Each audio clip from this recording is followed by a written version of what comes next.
The biggest success has probably been our internship program that we have for the state of Maine, at least from my area. I'm the Director of Workforce Development, so I do the people thing, right? So that's really important to me, is how to recruit, retain, and handle the succession planning of our workforce. So we have a hard time finding technology folks in the area that we are located in. We're located in Augusta, Maine, which is not exactly a big city. It's not like Portland, Maine, or Boston, you know, or Washington, D.C., or Baltimore, Maryland. And so, you know, attracting that talent is a little bit difficult, so we partnered with colleges and universities, also the veterans programs, to outreach folks that are coming out of technology skilled coursework, and then try to bring them into our workplace setting with a mentorship program included in that to develop our own workforce. So that's been very successful. We've hired over 50% of our interns through that program. Equally, the biggest challenge has been the same: recruitment, retention, and succession planning. And in particular, workforce development, career pathing. We have some challenges in the state in terms of how we can promote people or how we can bring people into our organization. We have a selection process to go through that has strict union rules and regulations, and places a great amount of emphasis on hiring within the state. So if someone has state service, years of service, they prefer that we hire those individuals versus like new folks coming in, even though the new folks coming in have more talent. So that is a little bit of a challenge. The other challenge is in succession planning. We have someone that's going to retire, for example, because they might save up their vacation time.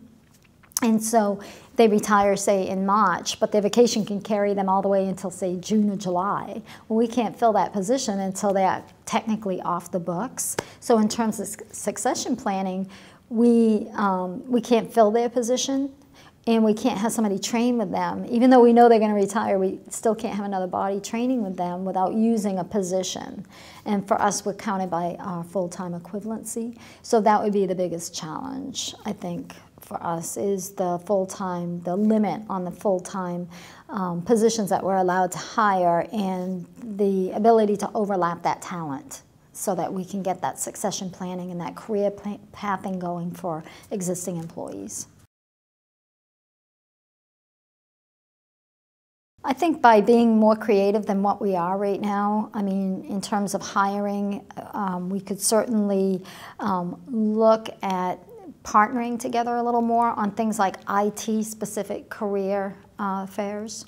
I know I go to career fairs at colleges and different locations, and what I'm finding is you have folks that are there for any number of reasons. They could be there for manufacturing jobs, they could be there for, you know, welding jobs or whatever. What I think we could do to partner and to really gain some momentum is to get that IT career fairs specific to those looking for IT jobs, and then partner with local and state government together so that we're looking at attracting that talent rather than just a general career fair where you get all kinds of stuff coming in, and you might have 10 candidates that are really good IT folks, but you spend the whole day there and you're still seeing resumes from folks all over that might not be the right fit. And then maybe sharing talent.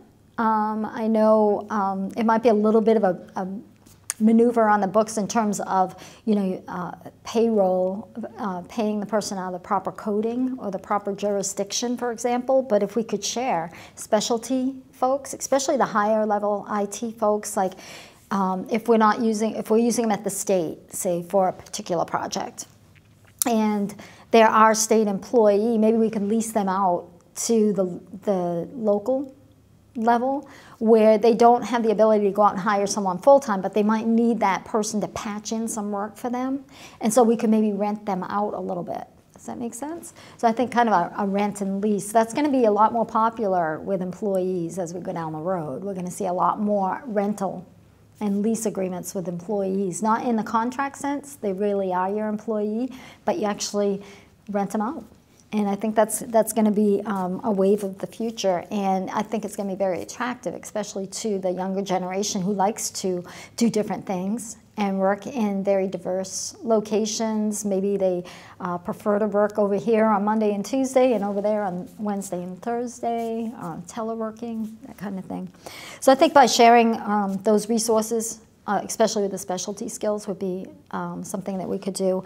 And then sharing our resource, talent, workforce development, sharing and having more kind of roundtable discussions, or a day where it's a half a day where we all get together and just talk about best practices and what are we doing and what can we do better.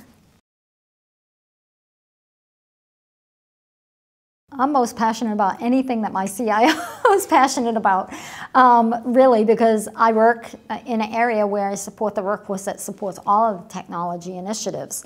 So my job is to be promoting those careers and looking for those skills to meet the demands. So I'm passionate about anything that we're working on to get the job done. I mean, that's just what workforce development is, and to get the right people. I think it's most important to get the right people in the right fit for your jobs. And so I spend a lot of time concentrating on that. For me, I'd be really passionate to have an online application process where people could upload their resumes instead of mailing them in like they're doing right now. So I think that's one way to attract IT people, if they could actually use technology to apply for their positions. That would be a milestone. I think that would really open up the gates. We'd get probably 50% more on the selection for that. So I'm kind of passionate about using technology to enhance the workforce and to enhance what we can do in recruitment, retention, succession planning, virtual training, courses, computer-based training, all very popular.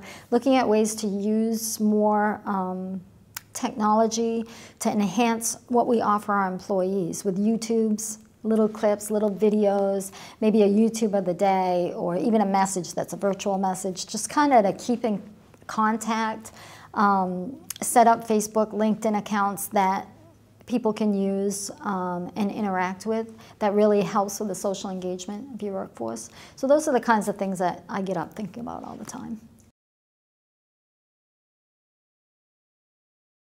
We have Agile, project management Agile, that we're introducing into the state of Maine. So right now I'm starting to take and attend some of the training so I can see what it's all about. So when I talk about it with folks that we're trying to hire, as I go out to recruit, I know exactly what they're talking about. I know the terminology, I know the things, what it is, and I can speak to it.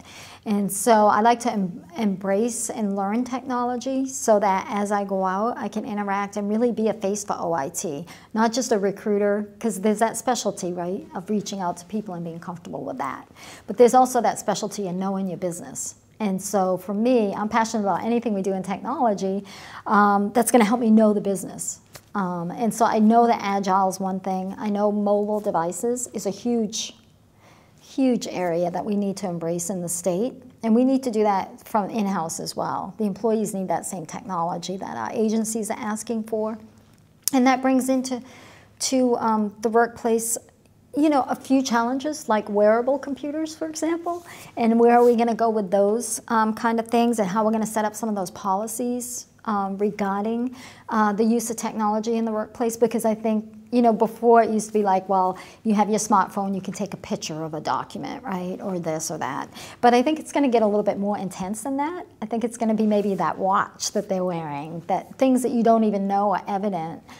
So I'm really excited to see where we're going with technology, but I also realize that we have some education and training to do in our workforce.